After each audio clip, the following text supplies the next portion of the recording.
Meus irmãos, vamos aqui para o nosso Salmo. Hoje nós vamos estudar o Salmo de número 80. Salmo 80. No título original deste Salmo, lá no hebraico, é o seguinte: ao mestre de canto, segundo a melodia, os lírios, testemunho de Asaf, Salmo. Esse é o título que está lá no original. Lembrando mais uma vez que este Asaf que está aqui, certamente, provavelmente não é aquele mesmo Asaf lá dos dias de Davi, que foi nomeado por Davi, inclusive para ser um dos dirigentes do louvores no templo. Porque esses salmos têm a ver com períodos bem depois daqueles dias, mas era comum, assim como acontece com alguns reis e tudo mais, se repetir os nomes. Então é possível que um descendente de Asaf, da família lá dos levitas, de Asaf mesmo, tenha sido com esse nome o que dava continuidade aqui nessa caminhada com os cânticos, compondo e tudo mais. Então pode não ser aquele salmo, aquele salmista, aquele Asaf. Muito bem, mas nós vamos aqui ler esse texto aqui do Salmo 80, e o primeiro título assim que nós temos para dar para ele aqui, primeiro, é que aquilo que o homem semeia, isso ele ceifará. E é isso que a gente vai ver aqui neste Salmo aqui, que a gente vai estudar. Vamos ler aqui, a começar aqui dos versos 1 a 3. Então ele escreve o seguinte neste cântico: dá ouvidos, ó pastor de Israel, tu que conduzes a José como um rebanho, tu que estás entronizado acima dos querubins, mostra o teu esplendor. Perante Efraim, Benjamim e Manassés, desperta o teu poder e vem salvar-nos. Restaura-nos, ó Deus, faze resplandecer o teu rosto e seremos salvos.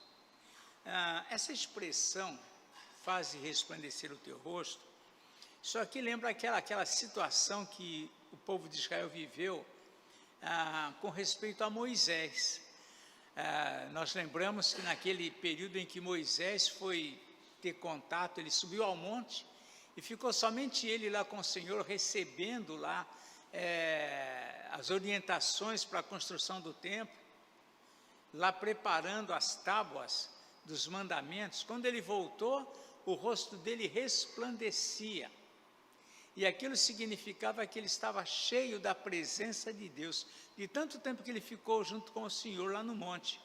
Então, quando, por exemplo, vem a bênção de Arão, lá em 1 Crônicas capítulo 7, a bênção de Arão, faz resplandecer sobre nós o teu rosto, é nesse sentido, nós queremos estar cheio da tua presença. E assim ele também aqui, nesse versículo 3, ele diz: restaura-nos, ó Deus, faze resplandecer o teu rosto e seremos salvos. É essa mesma ideia do que ocorreu lá no passado com Moisés. Mas o primeiro ponto que nós vamos tratar aqui diz o seguinte: o afastamento de Deus gera consequências. O afastamento de Deus gera consequências.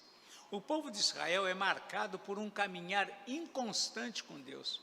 Quando lemos o Antigo Testamento, essa tônica, eles estavam caminhando com Deus, atentos aos mandamentos, daqui a pouco eles se desviavam, se atraíam pelos ídolos, por uma razão ou outra se afastavam de Deus. É uma caminhada inconstante. Ora ele caminha em comunhão com Deus, ora eles caminham distanciados de Deus, sempre dentro dessa realidade. Ou seja, a cena vivida por Elias, naquele confronto lá com os profetas de Baal, quando ele chega aos profetas de Baal e diz: olha, até quando cocheareis entre dois pensamentos? Se o Senhor é Deus, serviu. Se é Baal, segue a Baal. Mas o povo vivia um pouco, sacrificava lá no templo ao Senhor, aí ia lá, sacrificava a Baal, e viviam nessa inconstância. E a vida do povo de Israel é marcado por essa realidade, sempre essa inconstância. E o que acontecia nesse período? Eles se afastavam de Deus, passavam às vezes tempos longe de Deus, até que um dia Deus de fato se manifestava. Até que chegava um momento em que Deus disciplinava o povo, Deus manifestava o seu desagrado a ele. Lá no livro do profeta Naum, está aí na Bíblia, Naum diz o seguinte, lá no profeta Naum, no capítulo 1, versículo 3, diz assim, Naum 1, 3, ele escreve, o Senhor é tardio em irar-se, mas grande em poder e jamais inocente ou culpado. O Senhor tem o seu caminho na tormenta e na tempestade, e as nuvens são o pó dos seus pés. Mas eu destaco para nós esse ponto aqui, o Senhor é tardio em irar-se. Muitas vezes o povo de Deus caminhava durante muito tempo, né? E enquanto ele caminhava, por vezes afastado de Deus, eles não viam as consequências de imediato.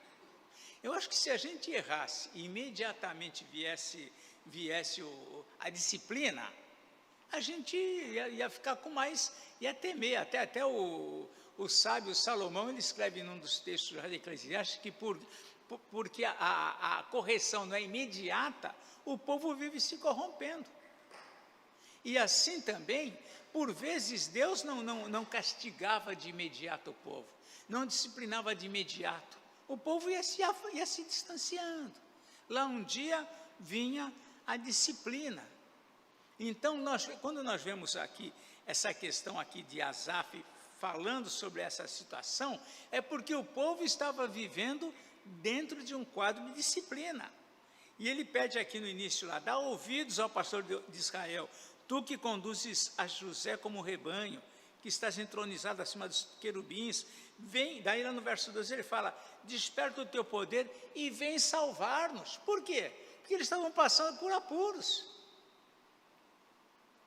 A mão de Deus, que é tardio em irar-se, mas estava pesando agora.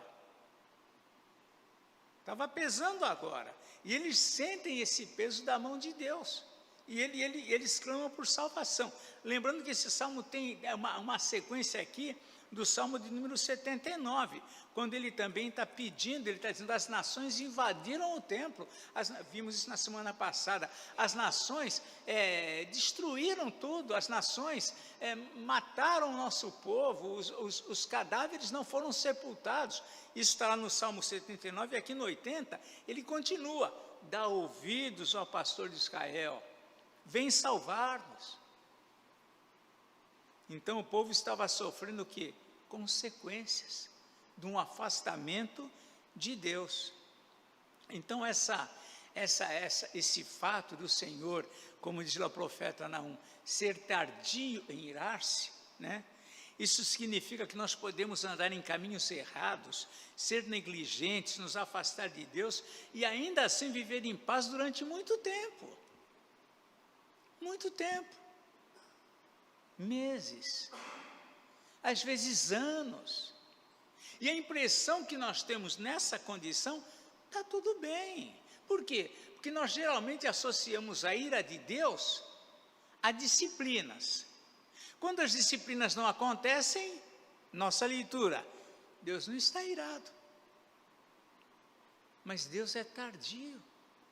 É como se o Senhor desse para nós a oportunidade de algum momento eu parar e refletir e falar, olha, alguma coisa está errada na minha vida. Não precisa cair um raio na minha cabeça para eu pensar, alguma coisa está errada. Eu tenho que pensar nisso antes que o raio caia. E Deus, então, ele é tardio em irar-se. E nós podemos, por isso, passar muito tempo sem que sintamos qualquer peso daquilo que estamos vivendo. Mas importa a gente saber que, embora a ira de Deus seja tardia, ela pode se manifestar a qualquer momento. Esse é o ponto. Embora seja tardia, ela pode se manifestar a qualquer momento. É interessante que no mesmo texto de Naum, onde ele diz, o Senhor é tardio em irar-se, mas grande em poder e jamais inocente ou culpado. Ou seja, vai indo, até que uma hora acontece. Tem pais que passa a vida inteira ameaçando os filhos. Olha, olha, e o filho passa a vida inteira olhando e nunca acontece nada. Deus é tardio em irar-se, mas Ele jamais inocenta o culpado. Se não houve arrependimento, se não houve reconhecimento de erro, em algum momento a conta vem. Em algum momento a consequência vai chegar. Então, o afastamento de Deus gera consequências para todos nós. Segundo ponto, as consequências desse afastamento, o que esse afastamento gera de disciplina, castigos de Deus, produzem clamor por restauração. Às vezes nesses momentos difíceis que a gente vive, que a gente passa, que a gente acaba buscando mais a Deus.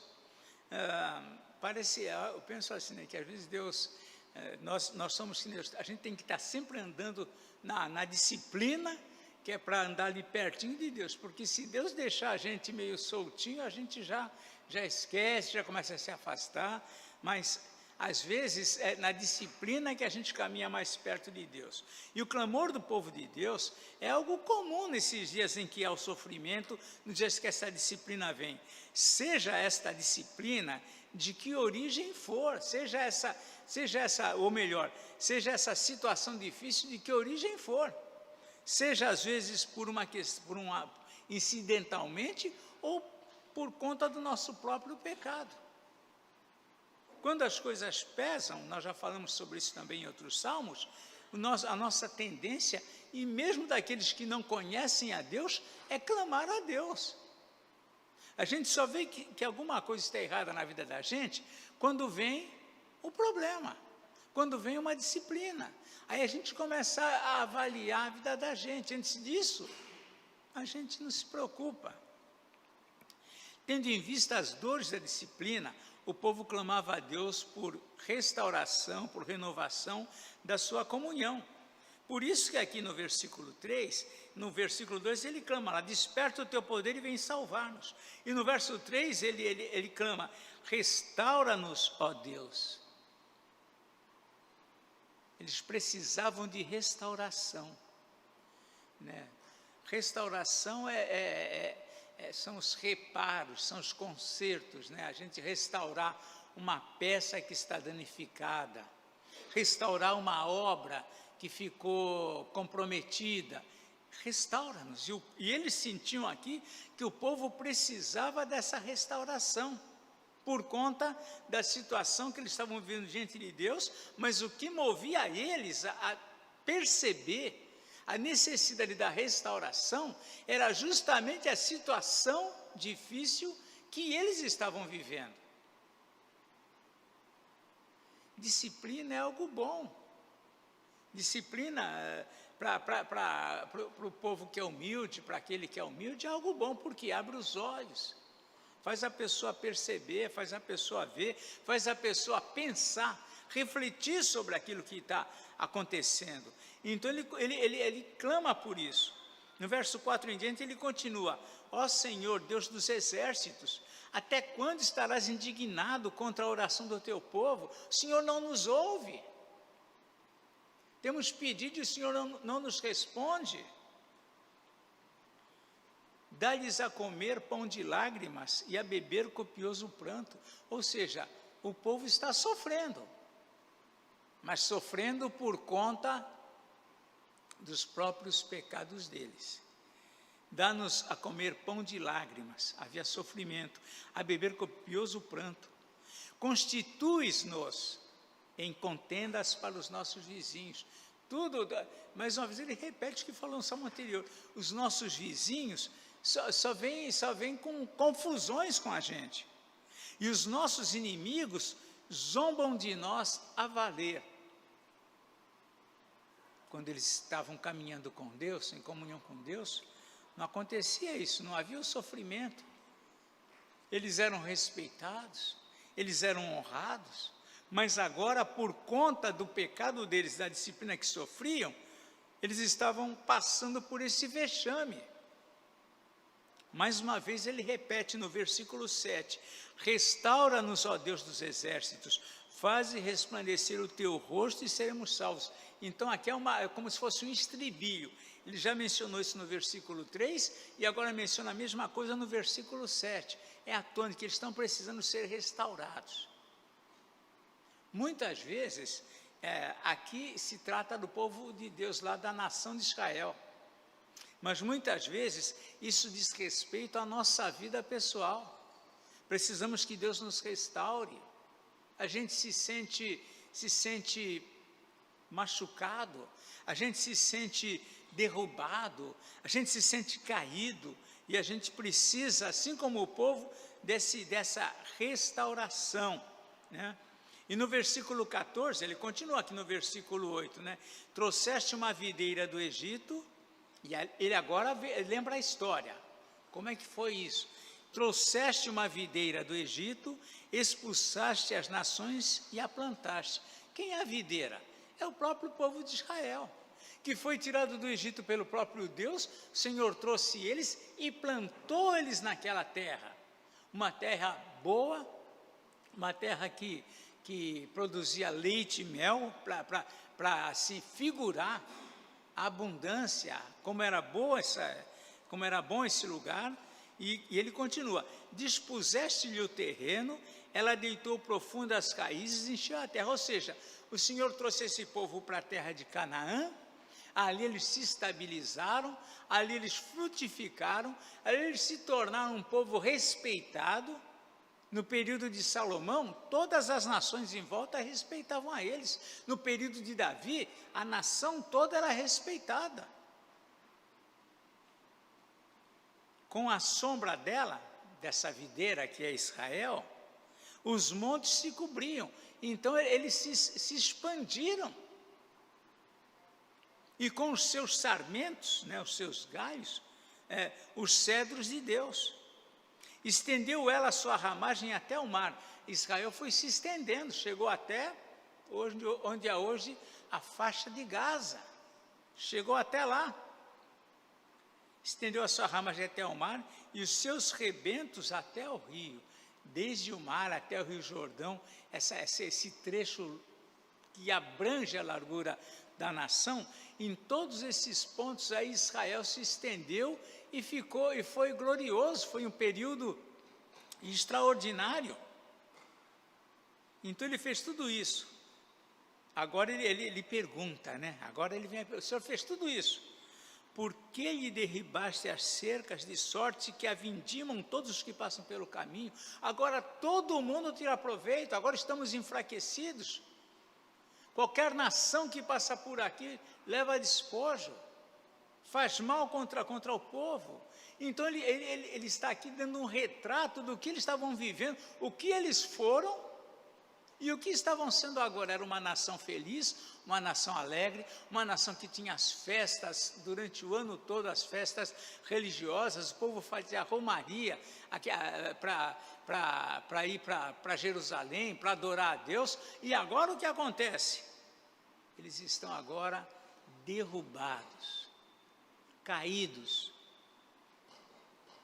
E ele diz aqui no verso 13, o javali da selva a devasta, até os animais a devasta, e nela se repastam os animais que pululam no campo. Ou seja, virou aqui um lugar deserto, um campo aberto. Então eles tinham noção de quem eles eram, onde eles chegaram e onde eles agora estavam por causa da desobediência, por causa do afastamento de Deus. Não existe coisa pior para nós cristãos do que nós nos afastarmos de Deus. Nem sempre a gente tem noção do mal que isso causa para a nossa vida. Aqui no Salmo 73, que já foi dado estudo, provavelmente pelo pastor Edivaldo, Tem um versículo aqui no Salmo 73, 27. Olha só, são coisas muito fortes, que a gente às vezes, a gente fala, nossa, como que é isso? Os que se afastam de ti, eis que perecem.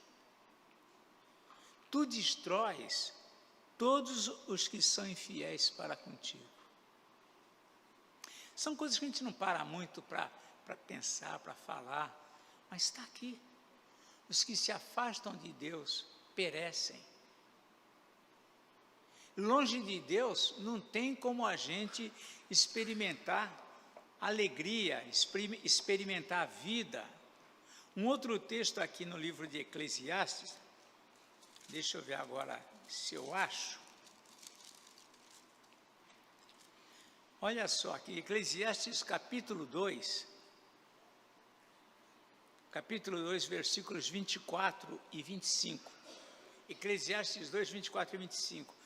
O sábio escreve assim: nada há melhor para o homem do que comer, beber e fazer que a sua alma goze o bem do seu trabalho. No entanto, vi também que isto vem da mão de Deus, pois, separado deste, quem pode comer ou quem pode alegrar-se? Não tem alegria longe de Deus. Não tem alegria verdadeira, genuína, longe de Deus. Então, quando nós vemos essa realidade do povo de Deus se afastando e sofrendo essas consequências, a gente fala, mas como que pode isso? Porque essa era uma tônica deles, uma vida inconstante, uma vida religiosa, uma vida com Deus inconstante. No versículo 14, depois que ele fala, olha, o Senhor trouxe uma videira de lá, do Egito, plantou, ela floresceu, se tornou extraordinária, todos desfrutaram da sua abundância. Depois ele pergunta, por que derrubaste as cercas dela? Por que o Senhor abandonou? Porque o Senhor entregou ela às feras do campo, a todos que passam. E no verso 14, ele mais uma vez, ó Deus dos exércitos, volta-te, nós te rogamos, olha do céu e vê, e visita esta vinha. Clamor para que Deus se voltasse para eles. Essa postura do salmista é muito curiosa e comum entre o povo de Deus, porque na verdade toda a dor que eles estavam vivendo era um fruto das próprias atitudes e escolhas do povo. O povo era constantemente orientado a não se afastar de Deus. Deus levantava profetas para continuamente estar dizendo, se volta para mim. Como um pai que admoesta ao filho, não entra por esse caminho, não faz isso. Me obedece, é o melhor para você. Deus agia como um pai amoroso e o povo rebelde. E além disso, foram eles mesmos que se afastaram de Deus. Não foi Deus que volta-te. Não é Deus voltar-se. Eles tinham que ir até Deus. Só que enfraquecidos na confiança, na fé, eles clamavam. E Deus ouvia o clamor. Deus ouvia esse clamor, e é isso que é importante. Entretanto, o fato de que uma vez que a indignação do Senhor se manifestou, aí então veio o sofrimento sobre o povo, e isto produzia esse clamor. Às vezes nós não deixamos os nossos filhos chegar nesse ponto de clamar, né? Deus é um Deus sábio. Alguns, né, que querem, os ateus ou pessoas incrédulas, falam, não, Deus é cruel. Porque realmente, Deus, por amor ao homem, às vezes ele deixa a gente chegar nesse ponto de clamar. Porque a gente precisa disso. Porque é nesse momento que a gente dá valor. É nesse momento que a gente vê, eu preciso de Deus. Nós nunca deixamos os nossos filhos chegar nesse ponto de clamar, nós achamos que nós os amamos e não podemos deixar eles passar por essa situação. E eles nunca aprendem. Deus é sábio. Nós vemos como é que Deus age, como que Ele faz, mas nós não conseguimos aplicar essa mesma sabedoria, esse mesmo entendimento de Deus. Deus produzia, levava ao povo, deixava o povo chegar a um ponto dele clamar, dele dizer, eu preciso de Deus. Muitos filhos nunca vão reconhecer que precisam dos pais, porque os pais nunca deram a chance deles chegarem a essa conclusão. Mas o povo de Deus, eles clamavam. Eu comentei ainda na semana passada, que uma das coisas, estava lendo um livro judaico, e uma das coisas que eles observam, eles passaram um apuro tão grande nesse cativeiro, durante 70 anos de Babilônia, não só no cativeiro lá, como escravos, mas o apuro que os israelitas passaram por fome, mesmo aqueles que ficaram na terra, que não foram levados, eles passaram por tanta necessidade, viram tanta morte, tanto terror, que esse castigo dos 70 anos que eles tiveram, uma das coisas que Israel hoje, eles não aceitam o Messias, eles não creem no Novo Testamento, enfim, eles estão... Mas nunca mais o povo se admitiu idolatria. Nunca mais. Então, essa lição dura que eles tiveram, na verdade, os livrou desse mal. Embora eles hoje não estejam sensíveis ao Evangelho, sensíveis ou entendendo a vinda do Messias, que já veio, eles não compreendem isso, mas idolatria, eles nunca mais caíram por conta da severidade que foi a disciplina de Deus, por conta deles terem se afastado dele e chegado até os ídolos. Então nós vemos que o afastamento de Deus gera consequências, as consequências produzem esse clamor por restauração, e em terceiro lugar, as consequências do mal vêm sobre crentes e sobre incrédulos. Esse é um fato interessante a gente aprender com o contexto do Salmo. É a despeito do cuidado especial de Deus para com o seu povo, mas o seu povo não está livre das disciplinas mais severas. Nós temos nossos princípios são diferentes, né? Deus diz, eu corrijo meu povo, né? Na carta aos Hebreus diz lá, Deus corrige ao filho a quem Ele ama. Deus é um pai que corrige. E isso que eles estão se queixando aqui é de uma correção de Deus. Deus é um pai que corrige, disciplina e corrige ao filho a quem Ele ama.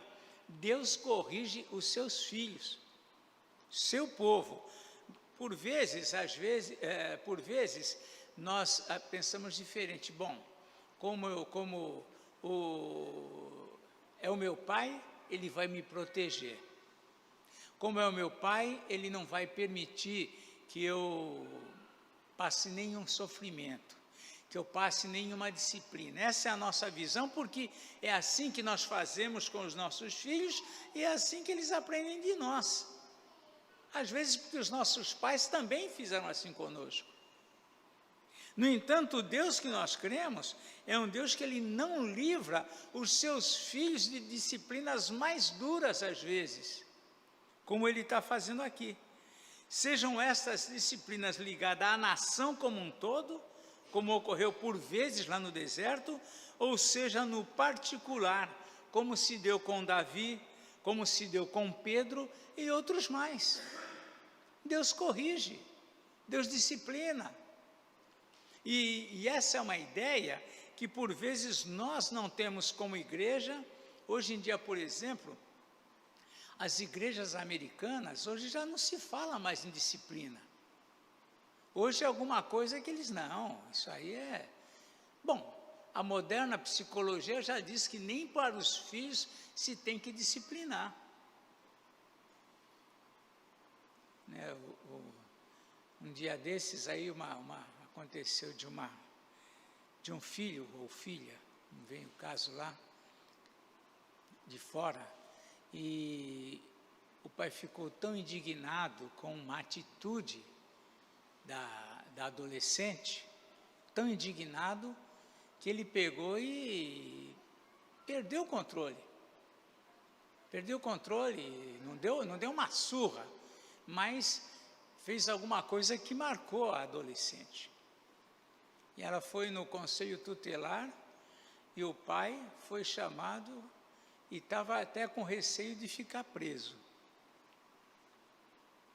Quer dizer, a disciplina, entende? Então não é questão só de, não houve um espancamento, houve um ali, mas por conta disso, vai até o conselho tutelar. Então hoje um pai, não é marcar, mas um pai, se ele for disciplinar um filho, se alguém vê que o pai deu uma palmada no filho, deu alguma coisa desse tipo, é capaz de ligar para um conselho tutelar e a pessoa ser disciplinada, porque está corrigindo o filho.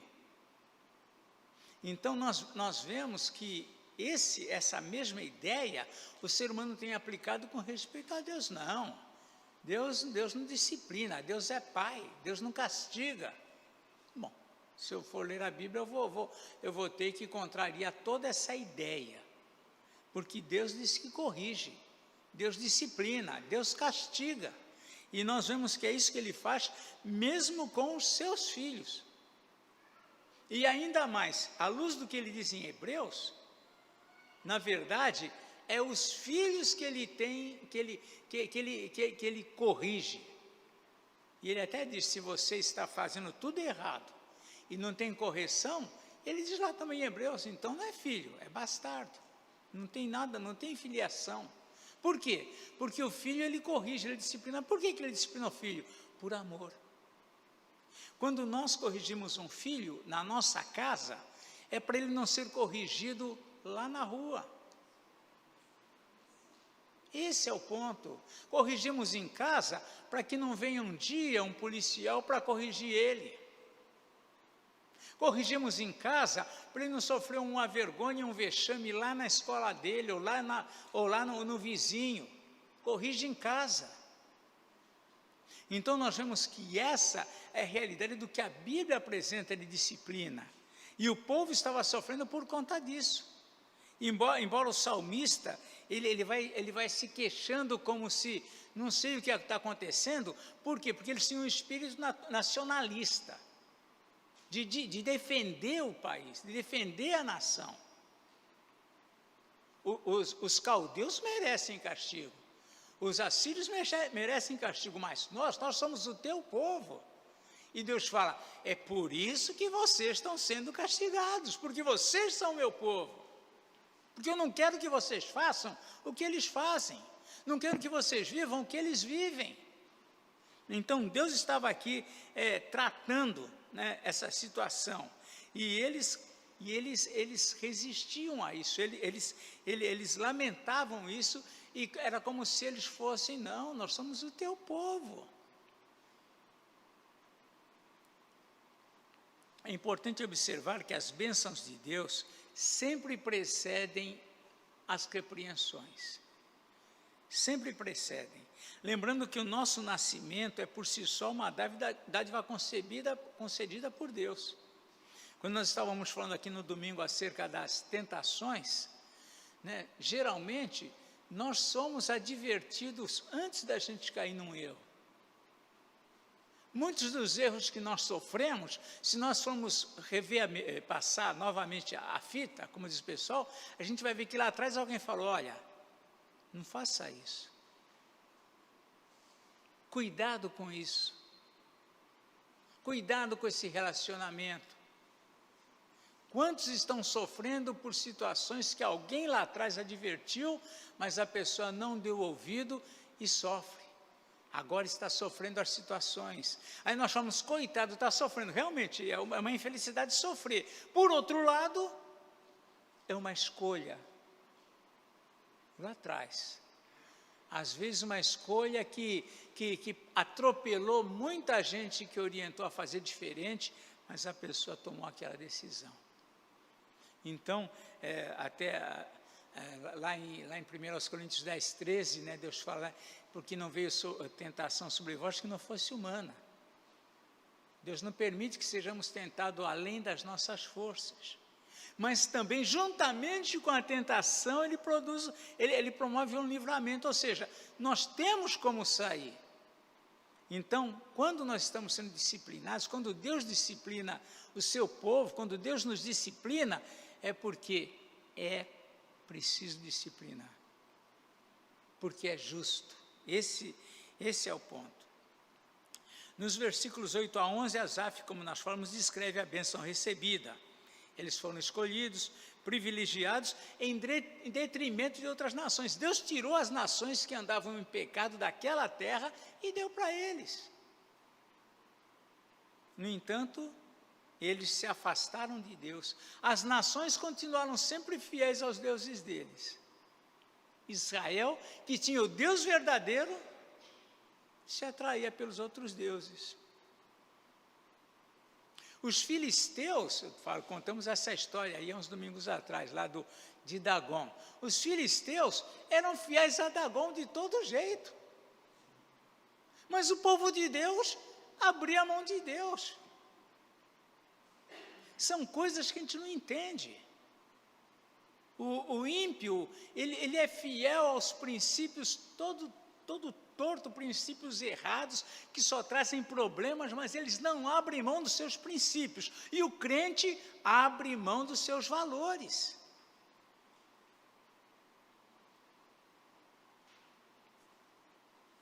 Eles não corresponderam a tudo aquilo que Deus fez por eles, não corresponderam a esse cuidado, né?